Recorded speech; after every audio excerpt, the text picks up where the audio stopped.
Right, let's start off by saying I did know a little bit about multiple camera angles. I've done a few videos before, but they took ages, and I like how multiple camera angles on videos look, but I really hate doing all of the moving around and getting things level. And then I had some issues with, you get things level, then you delete a little bit of a video out, and then things move around, then you've got to put them back into order. So, the last one I did was probably one of the first ones I did, and I haven't done it since because I got so frustrated with kind of just all of the little problems. So I learnt a few bits and bobs on a few videos, and then kind of muddled my way through a few things that are actually going to save me a lot of time doing multiple camera angles in the future. So without further ado, let's go through the things that I think are really, really important. Right, first things first, let's get our videos that we want, and it's key to get all of them. Get them in line first off, so that you don't end up with trying to line things up later. You want them all lined up before you start on anything else. So let's get the first main angle in number 1. You got number 2, which is this camera angle, and number 3 is the screen share. What we're then going to do is make all of the volumes as high as possible, so that, let's zoom out, you can see that you've got bigger peaks to be matching against.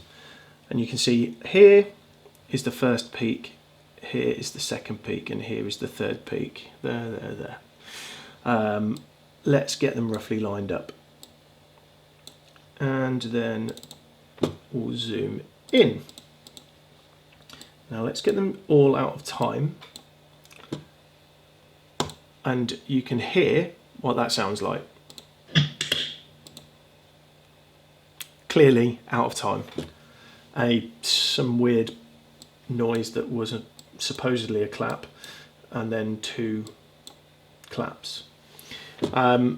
What you'll find is that they don't look exactly the same, because that microphone records different to this microphone in there, which records different to this microphone.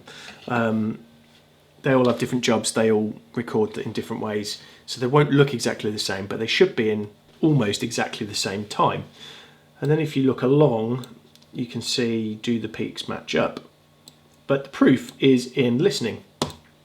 So you then, snap, boom, shanker. You've got the same thing, 3 different EQs, but all at the same time, which is wonderful, exactly what you want. The one thing that you need to do then is get yourselves the reference point for the start of the video. So we have that have that in audio sense, and they are lined up, but the problem is if you start moving stuff around, you don't have the reference point, so, or what I call a reference point anyway. So if we cut every one of those tracks off at the start, then everything lines up with the exact start of the video that you're editing. Do the same at the end, so that if you do accidentally move something towards the end, you can match it up at the end. You now have 3 tracks that are all in line, but what you now need to do is start editing. And if you start cutting, so if I say, right, I want to get rid of that camera angle, and here we go, I'm going to delete it, you've then got this issue of, it's skipped back to the front, all the way over here, which means they're out of sync again. Now you could then just move it to the back, but the problem is, then what if you do further ones down here? How do you get around that issue? So if I undo, move it onto a different track, oh, apologies, I only want to take that bit, move that one onto a different track, lock all of the ones you want to keep still, delete. So now everything has stayed still.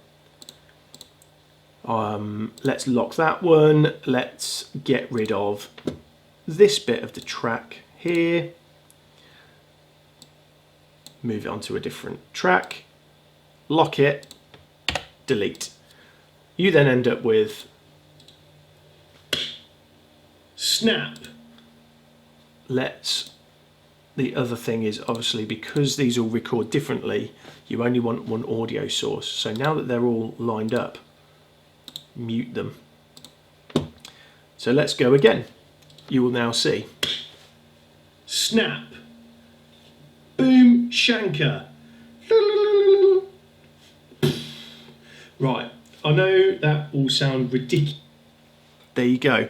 That's the way you get around all of those bits and bobs. So how did I do that then with 3 different musical parts and 2 camera angles per musical part? That's a question. Right, let's get into it. I had 3 things going on: bass, 2 guitar parts. They needed to match up with what was recorded. Now the key part is that I recorded the bass part into I actually used GarageBand. I recorded into GarageBand at the same time as I videoed, so it wasn't like I had to mime over the top or anything like that. What that meant is the sound that I was playing, and I used the monitor. I used a monitor while I was recording in as well, and you can hear that monitor on the sound recording. So if I mute the actual track and I unmute this, you can hear, so I recorded and played at the same time. So you can hear the 2 things and match those 2 things. So as you see here,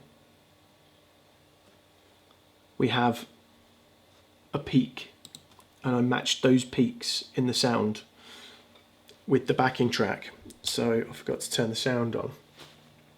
So if I go back to the start, so you can hear the tick-tock.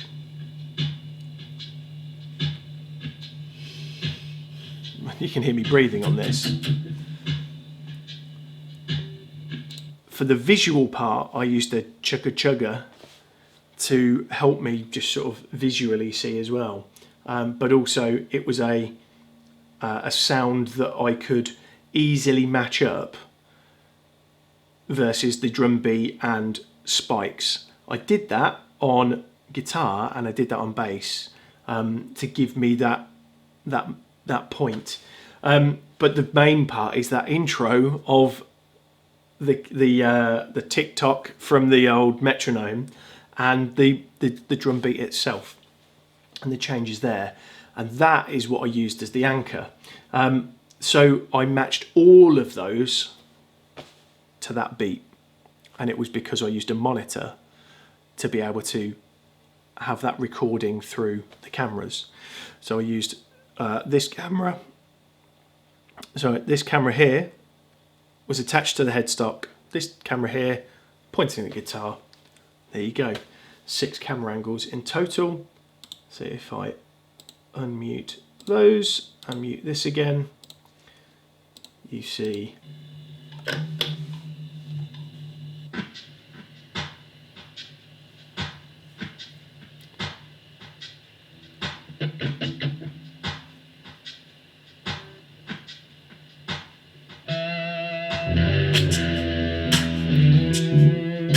different camera angles. Clearly I put different effects on different bits and bobs, but that's how it's done.